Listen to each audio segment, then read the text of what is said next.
berlatar belakang sejarah Kesultanan Mataram, menggetarkan, mendebarkan, menggelorakan semangat, cinta, dan perjuangan umat manusia yang ingin menyibak misteri kehidupan ini. Cerita ini ditulis dan diolah oleh Bu Nergis Muriono, pengarah cerita dan naskah Agung Bahrodi, ilustrasi musik Haris Sabar, teknik dan montase Jamie Mumu, dengan sutradara Ferry Fadli. Kali ini mengetengahkan episode ke-11 dengan judul Alam Prayangan.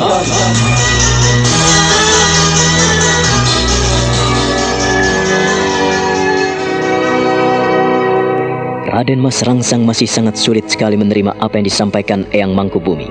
Lama sekali ia memandang Wulan yang mencoba memberikan pengertian. Gadis cantik itu tersenyum lembut dan membalas tatapan mata Raden Mas Rangsang yang penuh arti. Raden Mas Rangsang akhirnya mengangguk-angguk sambil berdecak lidah.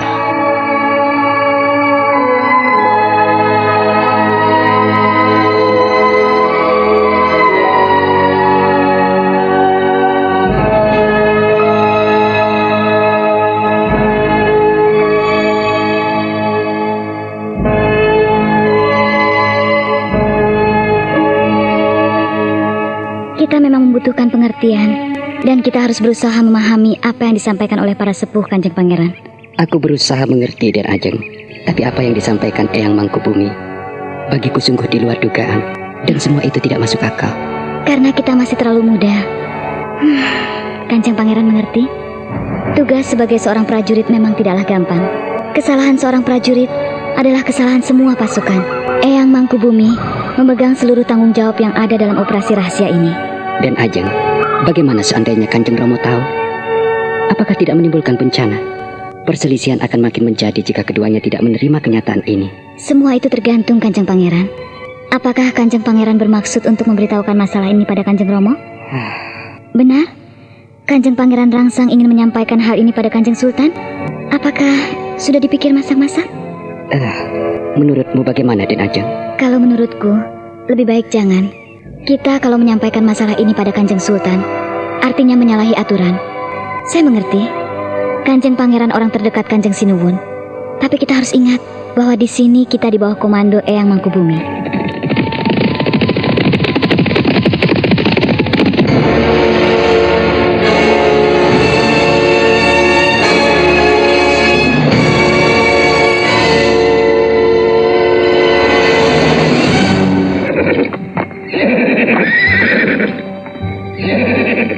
Den Ajeng, Paman Surotani dan Paman Manduro Rejo telah sampai di sini. Kita songsong mereka. Kita harus menyambut mereka. Kanjeng Pangeran, saya ingin kepastian.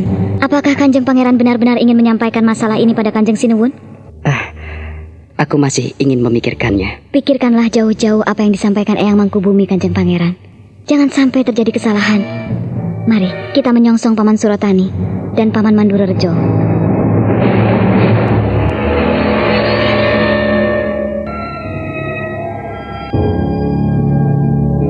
Dengan wajah gelisah dan perasaan galau, Raden Mas Rangsang mengikuti langkah Wulan menyongsong kehadiran Tumenggung Surotani dan Tumenggung Manduro Rejo yang sudah sampai di Ponorogo. Kehadiran mereka disambut oleh orang-orang patih Panjiwiro Bumi di Wisma Kepatihan. Akhirnya kalian datang juga. Bagaimana dengan pekerjaan Paman Surotani dan Paman Manduro Rejo? Kami dapat menjalankan tugas dengan baik. Apa yang telah kami emban telah selesai. Namun ampunkan hamba, sebab ada beberapa kecelakaan. Apa maksudmu, Paman Surotani? Kami terpaksa memenggal kepala 2 orang pengawal di loji. Benar, Kanjeng Pangeran. Kami terpaksa membunuhnya karena mereka akan menebas leher kami. Kalau kami tidak melawannya, maka kami yang akan mati. Ini merupakan suatu kesalahan. Sebab, bagaimanapun juga, ini akan menimbulkan kecurigaan pemerintah Surabaya. Kalau sampai Eyang Giri mengetahui bahwa kitalah yang menimbulkan kerusuhan di tempat loji Richard, maka kita menghadapi bahaya besar. Peperangan antara Mataram dan Surabaya tidak bisa dihindarkan lagi. Ampunkan hamba, Kanjeng Pangeran. Hamba melakukan kesalahan dan hamba bersedia menerima hukuman. Hamba juga bersedia menerima hukuman, Paman. Sudahlah. Kita harus menyelesaikan masalah ini di istana. Kita harus meninggalkan Ponorogo secepatnya. Persenjataan yang kalian rampas sudah kami amankan dengan baik. Kanjeng Pangeran, hamba mohon perlindungan. Tetapi apabila hukuman itu tidak bisa dijauhkan dari hamba, hamba siap menerimanya. Kita telah menjalankan tugas dengan baik. Kematian kadang-kadang perlu. Tetapi apa yang kita hadapi saat ini, janganlah menjadi beban kita. Sehingga kita tidak bisa bekerja dengan baik. Paman Panji Wirobumi, Hamba, Kanjeng Pangeran. kami tidak bisa berlama-lama di sini. Aku titipkan seluruh persenjataan yang telah kita rampas dari orang-orang Belanda. Saya serahkan sepenuhnya ini ke tangan Paman. Hamba, Kanjeng Pangeran. Jangan sampai apa yang kita kerjakan bocor ke tangan orang-orang luar Mataram. Hamba, Kanjeng Pangeran. Hamba siap mengamankan seluruh persenjataan yang telah disimpan di Ponorogo ini. Untuk itu, kami mengucapkan banyak terima kasih. Dan saat ini juga, kami mohon pamit.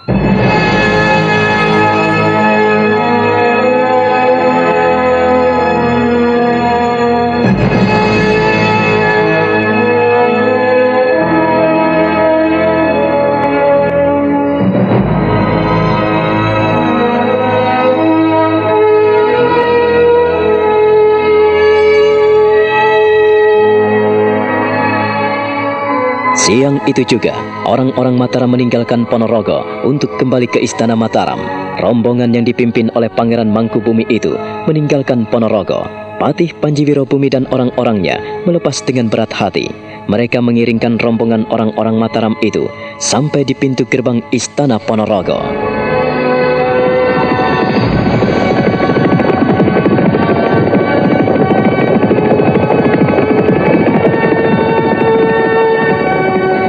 Kita bisa menghadapi bencana. Saya sendiri tidak tahu, Paman. Mengapa orang-orang Surabaya bisa melakukan seperti itu? Seharusnya kita ini diemong. Eyang Giri mengapa lengah dan pongah? Dengan membiarkan orang-orang asing bercokol di wilayah Surabaya, memang ancaman bagi Mataram. Mereka kuat sekali dalam persenjataan.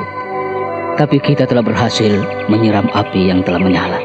Pijaran api itu telah kita padamkan, Adi Genironggo. Apabila kita tidak segera menyiramnya, ia akan berkobar-kobar dan membakar segala-galanya. Ya, namun dalam hati kecil saya terasa ada sesuatu yang mengganjal, Paman Panji Wirobumi. Itu sudah wajar. Paling tidak, amarah orang-orang Belanda itu bisa mengakibatkan kemarahan Sunan Giri. Tetapi dengan demikian, pasti antara orang-orang Belanda dengan Raja Giri itu terjadi perselisihan. Maksud Paman, pasti mereka akan menuntut balas pada Kanjeng Sunan Giri. Iya, itu pasti terjadi. Sudah tentu, orang-orang Belanda itu licik dan tentu saja mereka tidak mau rugi, bukan? Benar, Paman. Siapapun tidak mau dirugikan. Lebih-lebih bagi mereka yang memiliki modal. Mereka tidak akan mundur selangkah pun demi kepentingan mereka. Iya. Setelah saya pikir-pikir, langkah yang diambil Kanjeng Pangeran Mangkubumi memang tepat. Kanjeng Pangeran Mangkubumi bermaksud untuk mengadu domba mereka, agar keduanya tidak saling membantu hingga menimbulkan kekuatan besar, Adi Genironggo. Iya, setidak-tidaknya kita membawa jalan ke sana, Paman Panji Wirobumi. Semoga Mataram tetap memiliki kekuatan dan tidak diremehkan.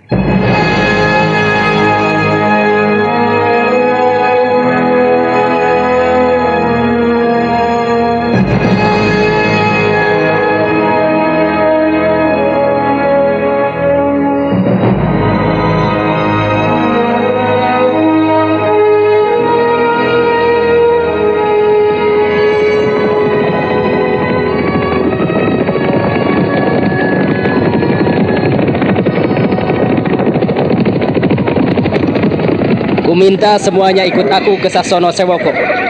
Hamba Kanjeng Pangeran. Dan masalah ini harus segera kita selesaikan. Aku akan menghadap Angger Prabu di Dampar Kencono. Hamba Kanjeng Pangeran.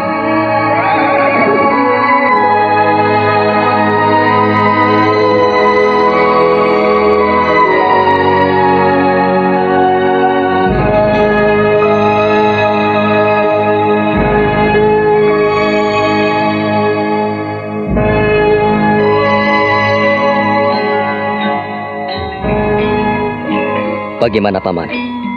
Apakah operasi rahasia kita berhasil? Angger Prabu, yang maha kuasa menyertai kita. Kami bisa menjalankan tugas dengan baik. Lalu mana mereka? Pak Ali Mangkubumi. Apakah mereka tidak diajak kemari? Mereka saya suruh menunggu di Sasono Sewoko. Saya berharap Angger Prabu sudi menemui mereka.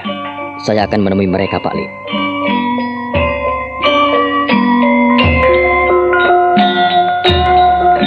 Sang Prabu buru-buru turun dari dampar Kencono, lalu menyertai Pangeran Mangkubumi, pamannya, menuju ke ruang pendopo Sasono Sewoko. Di pasewakan itu telah menanti perwira-perwira Mataram yang ikut melaksanakan tugas ke Surabaya. Rombongan Telik Sandi Randuwatang, Gugut, Taju, Temon dan Berani. Lalu anak-anak muda dipimpin oleh Aji Sukmo, Wulan, Doran dan kawan-kawan yang lain. Sementara para pembesar Mataram adalah Tumenggung Mandurajo, Adipati Pringgoloyo, Raden Mas Demang Tanpo Nangkil, Adipati Puger Tembogo, Adipati Jumina, Adipati Purboyo, Adipati Singosari, dan banyak lagi pembesar-pembesar Mataram yang lain. Assalamualaikum. Waalaikumsalam. Sembah dan hormat kami, Kanjeng Sinuwun. Salam dan hormat kami. Terima kasih atas salam dan hormat kalian. Aku senang karena pada malam ini saudara-saudara bisa berkumpul di tempat ini. Hamba Kanjeng Pangeran. Melihat pancaran mata saudara-saudara, operasi rahasia ini pasti berhasil. Bagaimana? Apakah benar demikian? Hamba Kanjeng Sinuwun. Pak Lik Mangkubumi telah menemuiku di Dampar Kencono. Beliau belum menyampaikan apa-apa pada saya, karena beliau menjunjung tinggi tata krama dan aturan yang ada di Istana Mataram ini. Beliau tidak mungkin menyampaikan apa yang dilakukannya di Surabaya bersama kalian, tanpa sepengetahuan saudara-saudara. Untuk itu, Pak Lik Mangkubumi saya persilahkan menyampaikan laporan resmi itu. Terima kasih, Angger Prabu. Saya memang sengaja tidak menyampaikan apa yang telah terjadi di Surabaya ini empat mata. Benar apa yang disampaikan junjungan saudara-saudara. Aku ingin menyampaikan laporan resmi ini di hadapan junjungan kalian semua. Angger Prabu, Hamba Pak Lik Mangkubumi. Operasi kita sepenuhnya berhasil. Terima kasih atas pengabdian dan tanggung jawab Pak Lik Mangkubumi yang luar biasa. Pada hakikatnya, kami telah menambah persenjataan buat Istana Mataram. Semuanya kami tempatkan di pos-pos Mataram di bagian timur. Namun semuanya saya pusatkan di Ponorogo. Saya serahkan semuanya pada Paman Panji Wirobumi. Memang ada sedikit masalah yang kami hadapi di sana, tetapi tidak akan mengguncangkan Mataram. Bisa kami atasi dengan baik. Seluruh anak buah saya kembali dengan selamat, dan anak-anak muda semuanya berhasil menunaikan tugas dengan baik. Angger cucuku, Raden Mas Rangsang, juga menunjukkan kepandaiannya terhadap tugas dan kewajibannya. Untuk wewenang selanjutnya, tentang hasil rampasan yang terdiri dari senjata api, bedil, cetbang milik orang-orang Belanda, saya serahkan sepenuhnya pada pemerintah Mataram.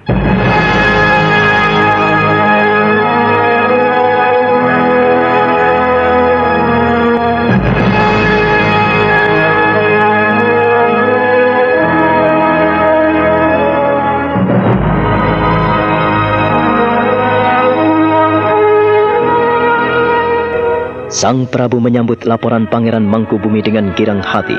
Matanya cemerlang sekali. Selanjutnya Pangeran Mangkubumi melaporkan semuanya yang telah dilakukan anak buahnya di Surabaya tanpa terkecuali. Anak buahnya yang duduk bersila di lantai Paseban Sasono Sewoko itu nampak menunduk. Sang Prabu tersenyum pada mereka. Saya tahu apa yang disampaikan Pak Lik Mangkubumi berdasarkan apa yang telah terjadi. Namun karena Pak Lik Mangkubumi ingin kalian mendengarkan, maka saya ingin tahu bagaimana tanggapan saudara-saudara. Saudara-saudara, sampaikanlah. Apakah yang telah kulaporkan benar atau salah? Kurang atau kutambah-tambahi? Silahkan. Hamba Kanjeng Sinuwun. Semuanya benar, lengkap, tidak dikurangi dan tidak ditambahi. Silahkan putraku Den Mas Rangsang. Dalam menjalankan tugas di Surabaya, mau tidak mau ada pihak yang berkorban. Terpaksa kami membunuh beberapa orang opsir Belanda. Mendengar laporan Raden Mas Rangsang, Pangeran Mangkubumi terbelalak matanya, namun kembali ia menenangkan hati dan pikirannya, karena apa yang disampaikan Raden Mas Rangsang tidak sesuai dengan apa yang dinilainya. Tetapi ia melihat sesuatu pancaran aneh menyelinap di mata cucunya. Terima kasih atas keterangan putraku. Romo tahu bahwa di dalam menghadapi tugas dan kewajiban berat seperti itu, jatuhnya korban tidak mungkin bisa dihindarkan. Namun kehadiran Eyangmu Mangkubumi menjadi suri tauladan untukmu dan untuk yang lain. Inilah pentingnya menyertakan dan menghadirkan sesepuh dalam menjalankan segala sesuatu. Mengapa? Sesepuh itu istilah ungkapan leluhur kita. Sepuh disesep kanthi apuh. Ini memiliki arti yang luar biasa. Sesepuh ibarat bisa membimbing bagi yang buta, bisa menyembuhkan bagi yang sakit, bisa memberikan penjelasan bagi yang tidak tahu akan ilmu pengetahuan, dan bisa memberikan segala-galanya bagi yang mengharapkan. Kau mengerti, Nger? Hamba Kanjeng Romo. Sekalipun begitu, kita tidak boleh menutup mata, telinga, dan hati kita bahwa menjadi seorang sesepuh tidaklah gampang. Siapa yang mampu menyembuhkan orang sakit, siapa yang mampu mencelikkan orang yang buta, dan siapa yang mampu memberikan kekuatan bagi yang lemah, sehingga orang yang dianggap sepuh menanggung beban yang tidak enteng. Semoga saudara-saudara mengerti tentang hal ini, terutama kalian yang masih muda.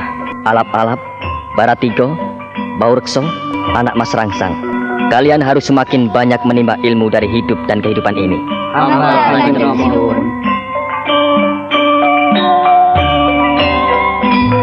Karena saudara-saudara sudah menjalankan tugas dengan baik, perkenankanlah aku sampaikan kabar bahagia untuk saudara-saudara yang telah menjalankan tugas dan kewajiban operasi rahasia ini. Maka, masing-masing kuberikan sebuah keris. Sebagai simbolnya, hamba mohon Eyang Mangkubumi sebagai wakilnya untuk menyerahkan pusaka dari pemerintah Mataram kepada taruna yang paling muda. Dan di sini, yang kulihat paling muda adalah Angger Den Mas Rangsang. Raden Mas Rangsang menyembah, lalu merangkak maju menuju ke hadapan Panembahan Nyokrawati. Pangeran Mangkubumi menerima pusaka keris dari Panembahan Nyokrawati, lalu menyerahkan pusaka itu pada cucunya sebagai simbol penyerahan penghargaan pemerintah Mataram kepada petugas operasi rahasia ke Surabaya yang telah berjalan dengan baik. Setelah serah terima pusaka itu, maka pertemuan itu pun berakhir dan semuanya kembali ke wisma masing-masing. Pada pagi harinya, Wulan menuju ke taman di luar kesatrian, tempat di mana ia sering memperhatikan putra-putri sang sultan mengadakan latihan. Di saat itu, ia melihat Pangeran Rangsang duduk menyendiri di bawah pohon sawo. Saya tahu Kanjeng Pangeran tadi malam menyampaikan sesuatu yang tidak sesuai dengan keinginan. Di Ajeng Wulan. Apakah benar kata saya?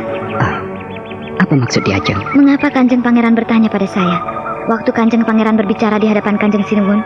Bukankah Kanjeng Pangeran ingin menyampaikan sesuatu yang dilarang oleh Kanjeng Pangeran Mangkubumi? Di Ajeng Wulan, ternyata kau memperhatikan apa yang ingin kusampaikan. Dan Di Ajeng tahu semuanya. Dari mana Di Ajeng tahu? Dari pembicaraan Kanjeng Pangeran. Ungkapan itu nampak gampang sekali. Dan saya percaya Kanjeng Pangeran menyembunyikan sesuatu. Di Ajeng Wulan, mengapa kau bilang seperti itu? Karena saya ingin mengetahui kebenaran Kanjeng Pangeran. Kebenaran? Iya, sebuah kebenaran tidak bisa ditutupi dengan apapun. Sekalipun ada yang melindas, namun bangkai kebenaran akan tetap hidup. Den Ajeng. Taruhlah, pada pertemuan rahasia itu Kanjeng Pangeran ingin mengungkapkan bisikan hati yang paling dalam. Tapi kisi-kisi hati Kanjeng Pangeran yang lain tak mampu mengejawantahkan dengan kata-kata di hadapan Kanjeng Sinuwun. Sejauh itu pandanganmu, Den Ajeng. Mengapa Den Ajeng mendesakku seperti itu? Ada apa? Dan mengapa Den Ajeng? Dan mengapa Kanjeng Pangeran memandang saya seperti itu? Wajah Raden Mas Rangsang nampak memerah, menahan malu. Namun ia berusaha tersenyum, memandang senyuman Wulan yang nampak manis sekali. Detak jantungnya berdetak makin hebat. Lalu ia melangkah menghampiri gadis jelita itu. Ada apa Kanjeng Pangeran? Apakah tebakan saya kurang tepat? Atau Kanjeng Pangeran tidak percaya pada saya? Den Ajeng Wulan, terus terang, saya kagum kepadamu. Mengapa kau tahu isi hatiku? Setiap orang yang memiliki ketulusan dan kejujuran, ia pasti mampu meneteskan air mata ketika ia tak mampu mengucapkan isi hatinya dengan kata-kata. Dan di malam itu, saya melihat Kanjeng Pangeran mengembangkan air mata dan suara Kanjeng Pangeran nampak tercekat. Bukankah begitu? Den Ajeng, terus terang, saya memang ingin menyampaikan sesuatu pada Kanjeng Romo yang belum disampaikan oleh Eyang Mangkubumi. Dan Kanjeng Pangeran merasa keberatan, bukan? Ya, masalah itu tiba-tiba mengganjal dalam hatiku. Ya, hingga tidak jadi kusampaikan. Kalau tidak salah, bukankah itu masalah Bajut? Kau mengetahui segala-galanya, Den Ajeng. Kau luar biasa. Berbahagialah orang yang selalu bersama-sama denganmu. Hanya kebetulan saja Kanjeng Pangeran. Saya lebih dahulu tahu daripada Kanjeng Pangeran. Saya lebih dewasa, saya lebih tua, dan saya adalah pengembara. Den Ajeng, Pengetahuan tidak hanya di balik tembok istana, Kanjeng Pangeran. Namun di luar tembok pun banyak pengetahuan yang bisa dipetik. Saya bisa belajar dari alam, dari hembusan angin, dari ayunan dedaunan, dari kicau burung, dari bulan, dari matahari, dari awan-awan, dan langit yang maha luas. Den Ajeng menyindirku? Saya tidak menyindir, Kanjeng Pangeran. Tapi pengetahuan bukan hanya kita dapat dari membaca rontal atau membaca kitab-kitab suci di balik tembok istana. Tapi di luar tembok, kita juga bisa belajar, bukan? Iya, Den Ajeng. Dan ternyata belajar di luar tembok istana sangat membekas di hati. Contohnya adalah peristiwa yang dialami Bacot yang dikisahkan oleh Kang Mas Aji Sukmo. Semakin jauh kita berjalan, semakin panjang kita melangkah. Maka hati kita makin kaya, pikiran kita makin terbuka lebar, dan kita mampu menembus cakrawala itu. Saya masih perlu banyak belajar pada Den Ajeng. Iya, Den Ajeng telah tahu banyak tentang hidup ini. Kanjeng Pangeran tidak perlu belajar pada saya. Kanjeng Pangeran cukup belajar dengan apa yang ada di sekeliling Kanjeng Pangeran. Apa yang ada di depan, belakang, sampai kiri dan kanan. Di atas, di bawah, semuanya bisa memberikan pelajaran yang berarti buat kita. Maaf Kanjeng, saya harus pergi dulu. Saya cukup lama berbincang pada Kanjeng Pangeran. Den Ajeng. Wulan menghentikan langkahnya setelah melangkah 20 kaki dari dekat Raden Mas Rangsang. Raden Mas Rangsang tidak mengejarnya, namun pemuda itu tetap berdiri di tempatnya dengan mata memandang penuh pijaran dan bibirnya bergetar, membisikkan sesuatu yang tidak jelas. Lalu mereka saling tersenyum dan Wulan segera meninggalkannya, serta Raden Mas Rangsang pun hanya memandanginya. Pada suatu malam, Aji Sukmo dan Doran sedang tidur, dan ketika kesunyian menyelimuti Mataram, Aji Sukmo kembali tenggelam di alam Dharana.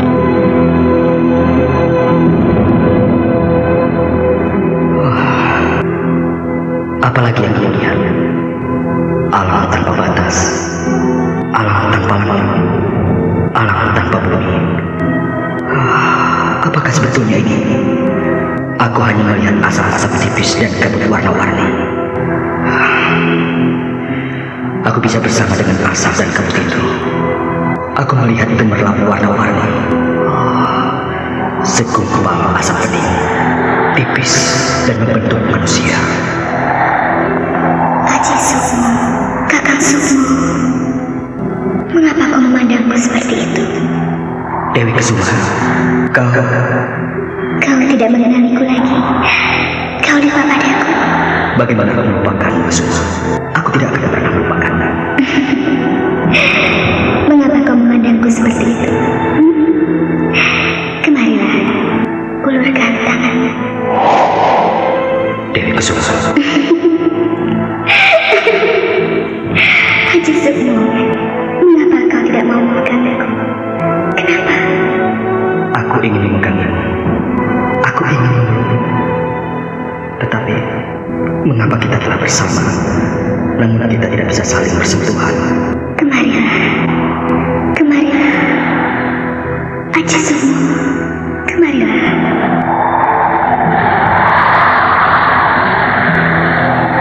Dewi Kesuma. Kau, Dewi Kesuma. Mengapa kau tidak mau memegangku, Sukmo? Mengapa? Peluklah aku. Cumbulah aku, Sukmo. Aku merindukan. Aku merindukan, Sukmo. Bagaimana aku bisa Bagaimana aku bisa menciummu, Kesuma? Kita tidak bisa bersentuhan. Tubuhmu dan tubuhku seakan-akan saling menerobos, saling menghembus dan menyatu bagaikan asap. Tubuh kita bagaikan tanpa bobot, tak ada daging dan darah. Karena kau menganggapnya begitu, anggapanmu salah. Kau harus melihatku dengan seksama. Yakinilah, bila kau mampu memegangku. Ayolah, ayolah, pusatkan pandangmu hanya padaku. Hanya padaku, Sukmo. Hanya padaku.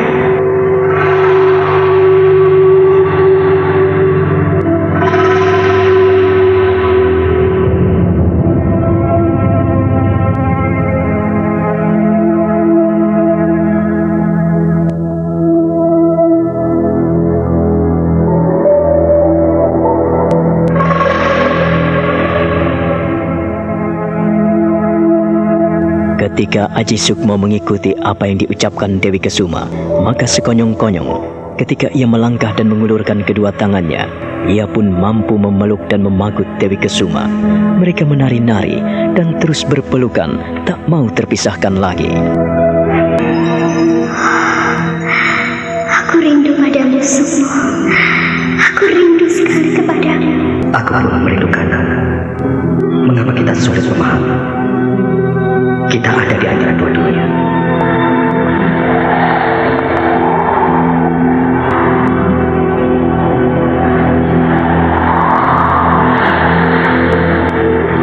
Kau tidak pernah mau memanggilku, Sukmo. Mengapa? Sekalipun kita di antara dua dunia, seharusnya kau selalu memanggilku. Memanggil. Bagaimana aku memanggilmu, Kesuma? Apabila kau tidak nyata. Ternyata kau melupakanku. Kau tidak mau menggunakan sampur jala sutra yang ada padamu. Kau lupa padaku. Iya, sampur jala sutra adalah busana yang paling berarti denganku. Dan kau tidak pernah mau menggunakannya. Dan kau tidak pernah mau memanggilku. Dewi Kesuma, bagiku tak mungkin selalu menggunakan busana itu. Sebab akibatnya pun berbahaya sekali. Aku tidak mau membunuh. Sampur jala sutra bukan hanya untuk membunuh, bahkan pantang untuk membunuh jika tidak terpaksa. Seperti yang pernah kau pergunakan di kolam istana Mataram. Bukankah sampur jala sutra bisa kau gunakan untuk tindakan yang mulia? Dan aku menyesal sekali, Aji Sukmo. Mengapa kau tidak menyelamatkan Raju saat kau ada di Sedekari Surabaya?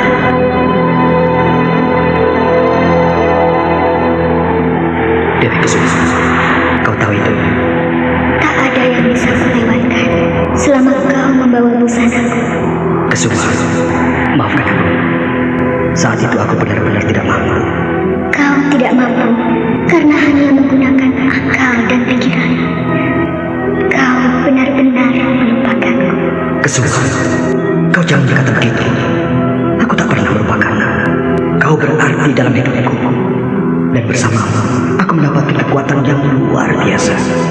Sebuah janji tidak boleh diingkari. Untuk itu, janganlah mudah menabur janji. Kesuma, Kesuma. Aji Sukmo, mengapa kau membiarkan Raju mati?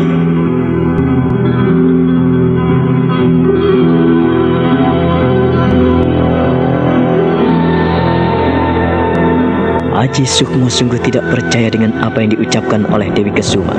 Ternyata istri yang ada di alam perayangan itu mengetahui apa yang dilakukannya di alam nyata. Aji Sukmo terpana. Ia merengkuh Dewi Kesuma lalu memagutinya, mencumbuinya dengan kerinduan yang mendalam. Kesuma. Saat itu, seharusnya kau mengemban janji Aji Sukmo. Tapi keadaan tidak memungkinkan, Kesuma. Aku tak mungkin menolong Baju. Kalau kau tidak mengabaikan diriku, pasti kau bisa. Karena kau mengabaikan aku, maka kau tidak mampu berbuat apa-apa. Dewi Kesuma, kau tak tahu bagaimana yang Giri.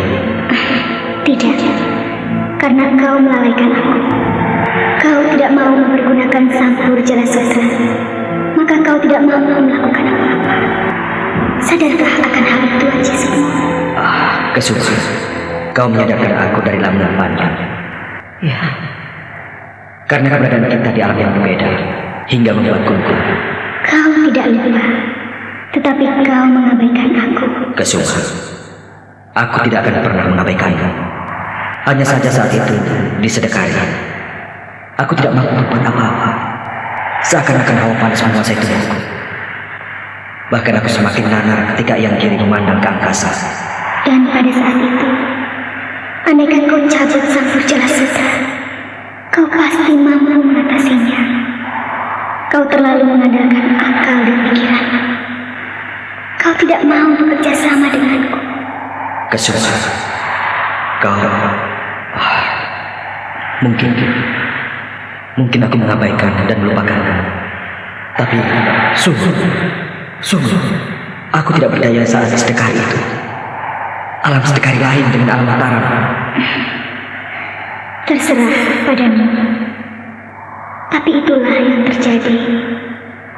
Seharusnya Bajut tidak mati di tangan Adipati Peki apabila kau dengan cepat turun tangan. Tapi sudahlah. Itu merupakan pelajaran yang berarti. Lupakan yang sudah terjadi. Kau sekarang harus semakin mantap menginjakkan ke kaki-kakimu. Kesuma, kau dewiku. Aji Sukmo, Kesuma, kau suamiku. Mari kita menyongsong matahari.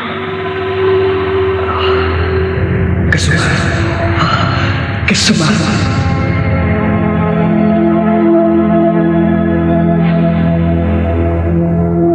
Aji Sukmo makin tenggelam dalam alam maya. Ia rengkuh Dewi Kesuma. Ia pagut dan mereka saling memeluk. Tak ada lagi batas di antara mereka. Namun pada saat itu pula, kembali ia melihat alam gelap dan perlahan berubah menjadi terang benderang. Dan saat ia membuka matanya, kini ia ada di lantai. Ia memeriksa alam yang terang benderang itu. Ternyata pendaran alam pelita di dalam kamarnya. Kali ini ia terkejut sekali karena melihat sahabat karibnya menggeleng-gelengkan kepala.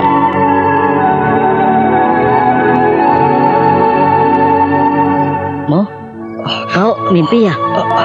mimpi? Mengapa kau menendang-nendang aku, Mo? Aku jadi tidak bisa tidur, Mo. Menendang-nendang kamu? Iya. Aku tidak merasa menendang kamu. Aku tidur nyenyak sekali, Doran. Kau mimpi apa, Mo? Kamu menendang-nendang aku. Kau ini semakin menjengkelkan saja, Mo. Ada orang asik-asik tidur, dibangunkan. Tunggu dulu, Doran. Aku tidak merasa menendangmu. Kau mengada-ada? Tidak percaya? Ya sudah. Aku mau tidur lagi. Jangan ganggu ya, Mo ya. Tunggu dulu. Aku tadi menendangmu. Memukulmu tidak? Memukulku sih tidak, Mo. Tapi tanganmu itu meraba-raba dan mengobok-ngobok mukaku, Mo. Kau menjengkelkan sekali hingga membuat aku tidak bisa tidur, Mo. Kau membangunkan orang dari mimpi indah, Mo. Mengobok-ngobok wajahmu? Kau ini mengada-ada, Doran. Aku tidak merasa menyentuh wajahmu. Aku juga tidak merasa menendangmu. Mana mungkin. Aku tidur nyenyak. Tidur nyenyak dan mimpi sehingga kamu lupa, Mo. Mo, mimpi berkelahi ya? Iya.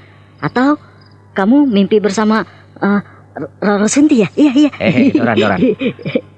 Doran. Kau jangan ngelindur. Kamu yang ngelindur? Kau menjengkelkan sekali, Mo. Ada orang tidur, diganggu, diobok-obok, ditendang-tendang. Mana aku bisa tidur pulas, Mo. Pasti kau mimpi dengan gadismu itu ya? Iya. Gadisku? Aku mimpi?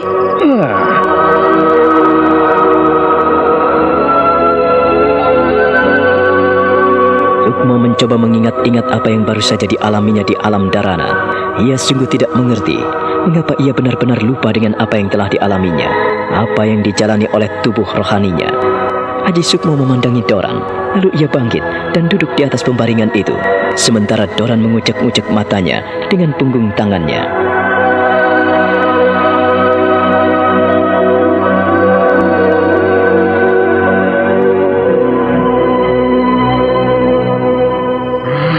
Sudah, tidur sana lagi, Mo.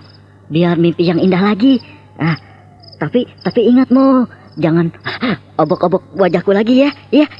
Jangan tendangi aku lagi, Mo ya. Tahu ya? Maaf kalau aku tadi menendangmu dan mengobok-ngobok wajahmu. Maaf, Doran. Sudah, sana. Ayo tidur. Iya. Tidurlah. Apakah aku tadi benar-benar mengobok-obok Doran dan menendang-nendanginya? Aku benar-benar tak ingat apa yang terjadi. Aji Sukmo, aku telah bersamamu. Kaulah suamiku. menyongsong matahari. Aku jadi suaminya. Ia telah bersamaku. Menyongsong matahari.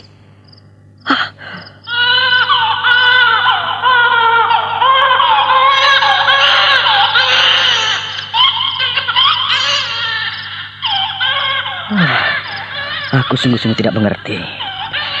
Dan suara bayi itu Risang Kusumo. Ya, Dewi Kusuma. Dewi Maya, Ki Ageng Joyo Kusumo. Alam maya yang sungguh memusingkan kepalaku. Dunia lain yang selalu hinggap dalam hidupku.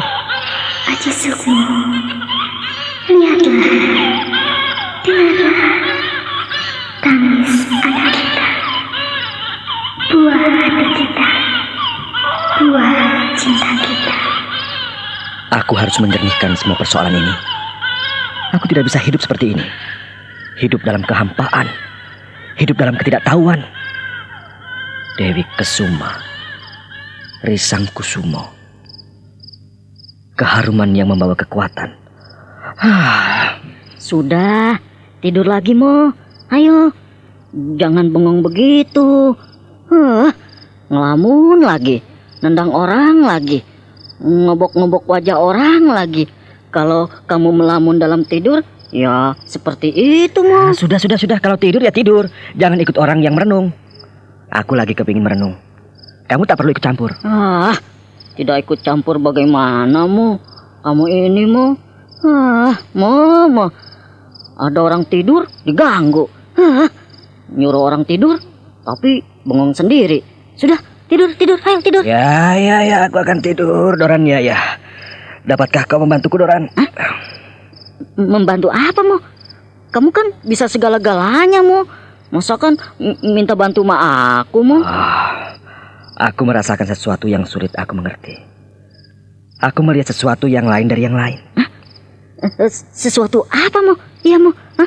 Kamu ini bicara apa Mo? Aku melihat alam berbeda. Alam Kasukman. Alam Prayangan. Alam Prayangan? Iya.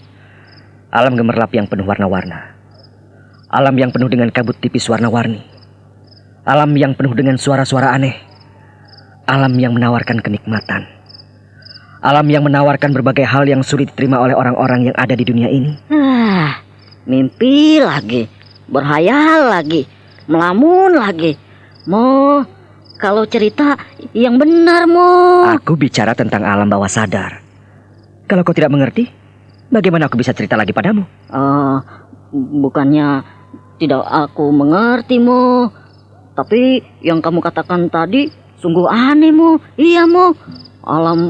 Alam Prayangan memang ada Mo. Alam Prayangan, alam kajiman, alam bawah sadar. Entahlah Mo. Terserah kamu. Aku tidak ngerti Mo. Ya, sekalipun kau mendengar, memang sulit untuk mengerti. Sekalipun kau melihat, mungkin sulit untuk memahami. Itulah yang kualami, Doran. Dan itu ingin kubagikan kepadamu. Aku tidak mengerti apa-apa Mo. Aku tak ngerti apa-apa. Kau pernah mengenal dan masuk ke alam prayangan? Alam prayangan? Iya. Memasukinya? Iya. Mana aku bisa Mo? Doran, aku ingin mengajakmu ke Teratak. Aku ingin mengajakmu kembali ke alam prayangan itu agar kau mengenal apa sebetulnya yang kualami saat ini. Dan aku tak bisa berbagi dengan siapapun jika orang itu tidak mau mengerti dengan apa yang kujalani dan kualami. Aji Sukmo, aku telah bersamamu. Kaulah suamiku. Mari menyongsong matahari.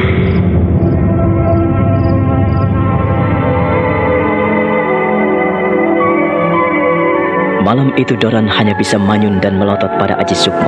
Tidurnya terganggu oleh tingkah laku sahabat karibnya. Doran bangkit dan bertopang dengan tangannya. Ia memperhatikan Aji Sukmo yang menatap ke depan dengan tatapan mata kosong. Aji Sukmo mendengus panjang lalu menoleh kepadanya.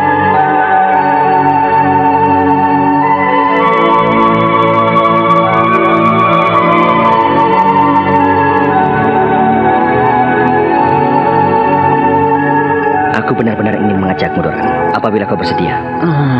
Sukmo, kamu ini kalau bicara tidak masuk akal, Mo. Mana aku bisa, Mo. Aku tidak pernah tahu apa itu alam perayangan, Mo.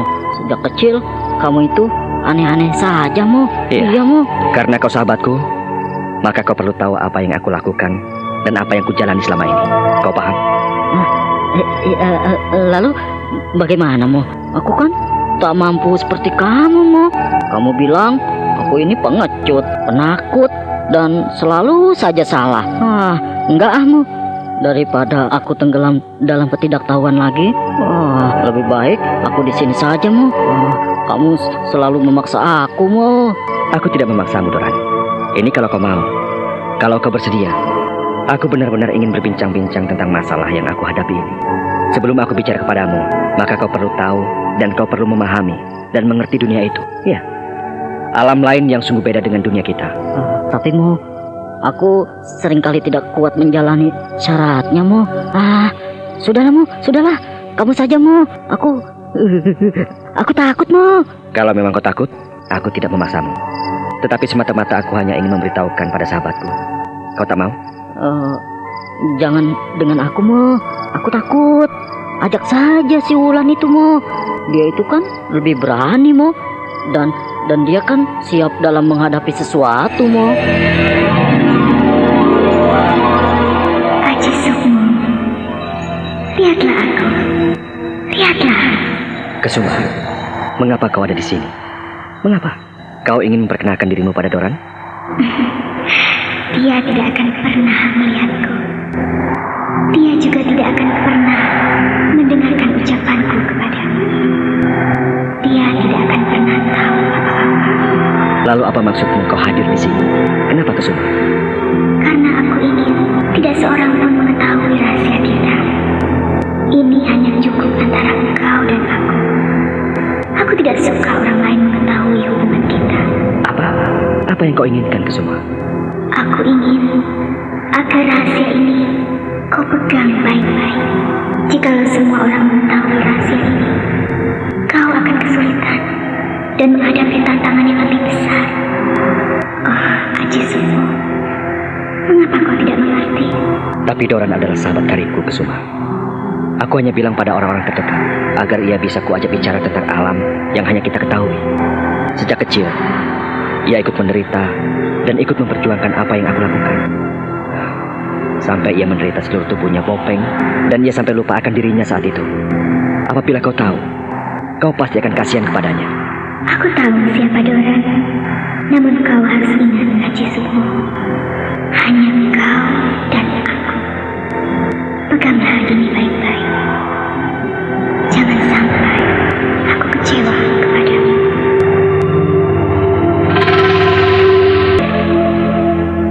Aji Sukmo terpana. Ia memandang bengong ke udara kosong. Sebab perlahan-lahan Dewi Kesuma lenyap. Lenyap dari pandang matanya. Gumpalan dan selubung asap tipis itu perlahan-lahan lenyap, hilang dari pandangannya. Aneh sekali, saat ia menoleh ke arah Doran, Doran masih terpaku sambil bertopang tangan dan tidur miring di sisinya.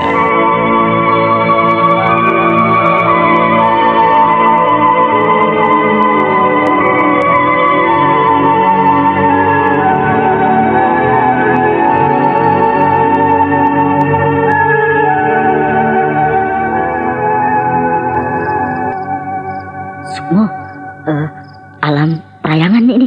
Entahlah, Doran. Karena kau tidak mau, ya sudahlah. Lupakan. Biar aku sendiri yang menelusuri apa yang aku ketahui. Tapi tunggu dulu, Mo. Tak ada yang perlu kau ketahui, karena kau telah menolak ajakanku. Sudahlah, lupakan, Doran. Nanti suatu ketika kau pun akan mengerti. Sukmo, kau ini benar-benar aneh, Mo. Bilang begini, kalau ditanggapi, terus bilang begitu. Ya, sudahlah. Kalau kau menganggap aku pengecut, ya sudah. Aku tak mau mengerti lagi, Mo. Maafkan aku, Doran. Sebab aku tak bisa mengajarimu. Mengajari sesuatu yang tidak mungkin kau minati. Menyukai sesuatu harus ada dasar di hati dan batin seseorang. Kalau kita tidak terpanggil akan sesuatu, kita tak mungkin tahu dan tak mungkin mencintainya. Kau paham? Lalu kamu tadi menawarkan. Setelah itu bengong sendiri, melamun sendiri. membiarkan aku bengong. Lebih baik aku tadi tidur saja, Mo. Sudah nyenyak barangkali. Ada orang tidur diganggu, mukanya diobok-obok. Sudahlah, lupakan semuanya. Aku akan mencoba menelusuri duniaku sendiri. Setelah itu, Doran hanya bisa memandang terpana. Sukmo turun dari pembaringan dan meninggalkannya. Sukmo meninggalkan biliknya, lalu pergi menuju ke Taman Wisma Kesatrian. Di sana ia menuju ke ruang semadi. Ia duduk bersila setelah menyalakan dupa yang tersedia di ruangan itu. Bau dupa harum menyebar ke seluruh ruangan. Sukmo duduk bersila semakin khusyuk. Ia ingin menembus alam perayangan, alam dharana, alam batin manusia yang paling dalam. Ia kembali menelusuri tubuh rohaninya. Pertama-tama ia melihat bayang-bayang gelap, bayang-bayang hitam, lalu disusul dengan bayang-bayang ungu kebiruan, lalu bayang-bayang merah menyala, dan pada saat itulah ia melihat selintas kabut. Ada apa, Sukmo? Bukankah aku telah datang kepadamu? Mengapa kau menyusulku lagi? Apakah tidak cukup dengan apa yang kusampaikan kepadamu? Dewi Kesuma, aku ingin tahu mengapa rahasia di antara kita tidak boleh diketahui oleh sahabat-sahabatku. Kenapa? Bukankah rahasia pribadimu sudah diketahui para pendekar pilih tanding? Benar. Aku tidak boleh membukakan rahasia ini kepada siapapun juga, karena kau suamiku, ayah dari anakku, Risang Kusumo. Sadarkah akan hal itu, Haji Sukmo? Iya, aku sadar. Aku sadar, Kesuma. Lalu di mana Risang Kusumo? Ia bersama nenek dan kakeknya. Apakah kau ingin menimangnya? Iya, aku merindukannya. Oh, kau tidak merindukan aku? Aku selalu merindukan Kesuma. Aku selalu merindukannya. Tetapi berikanlah suatu pengertian, dan engkau harus melangkah supaya aku jangan terpuruk. Alammu lain dengan alamku. Alammu penuh dengan tanda tanya. Kehidupanmu adalah misteri, Kesuma. Apakah tidak mungkin kau hidup dalam alam nyata? Kakang Sukmo, aku tidak mungkin menuruti kehendak. Sebab engkau telah memberikan seorang anak kepadaku. Engkau telah melengkapi impian Kanjeng Romo dan Kanjeng Ibu. Oh, tidak. Aku tidak bisa memenuhi keinginanmu. Dewi Kesuma, andaikan kau hadir dalam alam nyata, tentu kita akan berbahagia bersama-sama. Aku merindukan. Kemarilah, mari berjalan-jalan.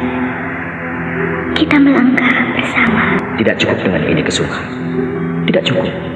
Aku ingin kau hadir dalam alam nyata. Aku tak ingin sesuatu yang maya. Aku lahir dan hadir di antara dua dunia, alam nyata dan alam maya, yang dikenal orang dengan alam perayangan. Aku tidak bisa menyalahi hukum dan aturan yang berlaku di antara kedua dunia itu, yang telah diatur oleh Kanjeng Romo dan Kanjeng Ibu. Sadarkah kau akan hal itu, Sukmo? Kalau Kanjeng Romo dan Kanjeng Ibu bisa, mengapa kau tidak? Kanjeng Romo bisa masuk ke alam perayangan apabila Kanjeng Ibu menghendakinya. Demikian halnya dengan Kanjeng Ibu. Ia tidak mungkin hadir di alam nyata apabila Kanjeng Romo tidak menginginkannya. Dan waktu mereka terbatas. Demikian pula dengan aku. Aku tidak mungkin hadir dalam alam nyata selama-lamanya. Itu tidak mungkin, Haji Sukmo.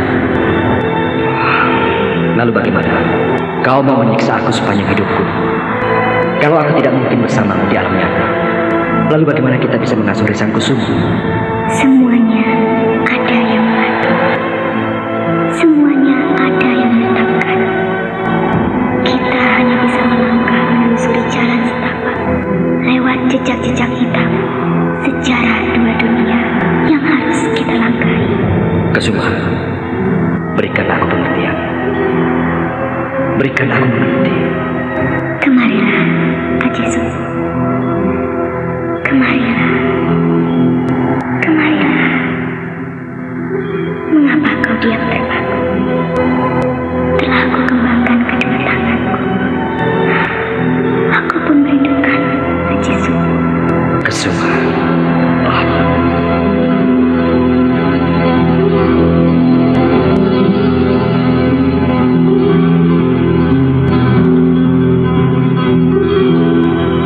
Dalam perayangan itu, Aji Sukmo terpaku. Ia terpana melihat kecantikan Dewi Kesuma yang luar biasa. Kecantikan yang memancarkan cahaya gaib yang menembus seluruh tubuh rohaninya. Dewi Kesuma mengembangkan tangannya, selaput kabut tipis menyelimuti tubuhnya. Aji Sukmo bangkit, melangkah setapak demi setapak, mengembangkan tangan, dan mereka melangkah saling menghampiri.